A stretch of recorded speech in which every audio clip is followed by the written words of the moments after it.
Bir imtahan gününün xronikası. İmtahandan bir gün əvvəl sual kitabçaları tələbə qəbulu üzrə Dövlət Komissiyasının sifarişi əsasında layihələndirilib, istehsal edilmiş tam avtomatlaşdırılmış çoxfunksiyalı çap sistemi vasitəsilə çap olunur. Hər bir imtahan iştirakçısı üçün fərdiləşdirilmiş şəkildə çap edilmiş kitabçalar zallar üzrə qruplaşdırılıb paketlənir, paketlər binalar üzrə qutulara yığılıb mühürlənir. Bütün bu proseslər insan müdaxiləsi olmadan qapalı rejimdə müşahidə kameralarının nəzarəti altında həyata keçirilir. Kitabçaların üzərinə açıq və kodlaşdırılmış formada bütün zəruri fərdi məlumatların da çap etmək imkanının olması, gələcəkdə imtahanlarda yazılı tapşırıqlardan istifadə etməyə şərait yaratmaqla yanaşı, çap prosesinin tam etibarlılığını təmin edir. Tam avtomatlaşdırılmış çap prosesi imtahanın təhlükəsizliyi baxımından da mühüm elementdir. İmtahan keçirilən gün imtahan materialları, elmi-pedaqoji ictimaiyyətin nümayəndələri və idarəetmə orqanlarının əməkdaşları sırasından seçilmiş imtahan rəhbərlərinə tələbə qəbulu üzrə Dövlət Komissiyasının binasında xüsusi akt əsasında təhvil verilir. İmtahan rəhbərləri imtahan materialları ilə birlikdə xüsusi mühafizə altında mütəşəkkil qaydada imtahan mərkəzlərinə yola salınır. İmtahanlar Respublikanın bütün ərazisi əhatə olunmaqla 11 regionda 50-dən çox imtahan mərkəzində keçirilir. İmtahanı idarə edən heyət təsdiq olunmuş qrafika uyğun olaraq bütün imtahan mərkəzlərinə imtahanın başlanmasına ən gecə 2 saat 30 dəqiqə qalmış çatdırılır.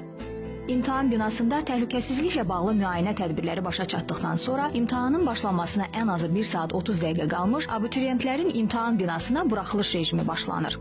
Abituriyentlərin şəxsiyyətini təsdiq edən sənədi və imtahana buraxılış vərəqəsi yoxlanılır, abituriyentlərin üstünə baxış keçirilir və qadağan edilmiş mobil telefon, kalkulyator və digər köməkçi vasitələrin olub-olmadığı müəyyənləşdirilir. Daha sonra abituriyentlərin imtahana buraxılış vərəqələrinin üzərində çap olunmuş ştrix kod skanerdən keçirilir və təqdim olunan sənədlərin tələbə qəbulu üzrə Dövlət Komissiyasının informasiya bazasında olan məlumatlarla uyğunluğu bir daha yoxlanılır. İmtahan mərkəzləri tələbə qəbulu üzrə Dövlət Komissiyasında yaradılmış imtahan qərargahı tərəfindən daimi olaraq nəzarətdə saxlanılır və imtahanla bağlı daxil olan hər bir məlumatın xüsusi protokollarda qeydiyyat aparılır. İmtahanlar bütün imtahan mərkəzlərində eyni vaxtda saat 11:00-da başlayır.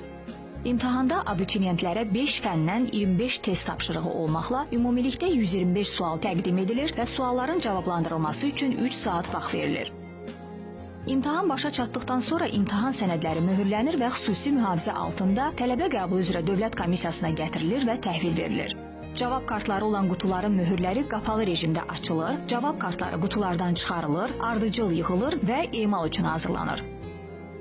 Bu proses mühafizə kameraları ilə protokollaşdırılan xüsusi zalda həyata keçirilir. Emalın ilk mərhələsində sürətli skanerlərlə cavab kartlarının hər iki üzünün rəngli elektron fotoşəkilləri alınır. Cavab kartlarının fotoşəkilləri internetdə abituriyentlərin şəxsi səhifələrində yerləşdirilir. Bununla da abituriyentlər və onların valideynləri imtahanda qeyd edilmiş cavabları balların hesablanmasında istifadə edilən cavablarla müqayisə edə bilərlər. Daha sonra cavab kartları saatda 10.000 cavab kartı oxuma sürətinə və yüksək dəqiqliyə malik optik skanerlər vasitəsilə oxunur. Hər bir cavab kartı 2 dəfə müxtəlif skanerdən keçir və 2 oxuma faylları müqayisə edilir. İstifadə edilən avadanlıq və texnologiya cavab kartlarının xətasız oxunmasına tam təminat verir. Sonda optik oxu vasitəsilə yaradılmış cavablar faylı kompüterdə etalon cavablarla müqayisə olunmaqla abituriyentlərin balları hesablanır.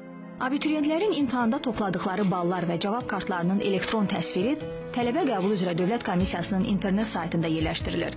Abituriyentlər topladıkları ballar haqqında məlumatları eyni zamanda bütün mobil operatorlar vasitəsilə də əldə edə bilirlər. İmtahan başa çatdıqdan 2 saat sonra televiziya ilə tələbə qəbulu üzrə Dövlət Komissiyasının məsul əməkdaşları və ekspertlər tərəfindən imtahanda istifadə olunmuş test tapşırıqları və sualların düzgün cavabları ilə bağlı geniş izahatlar verilir.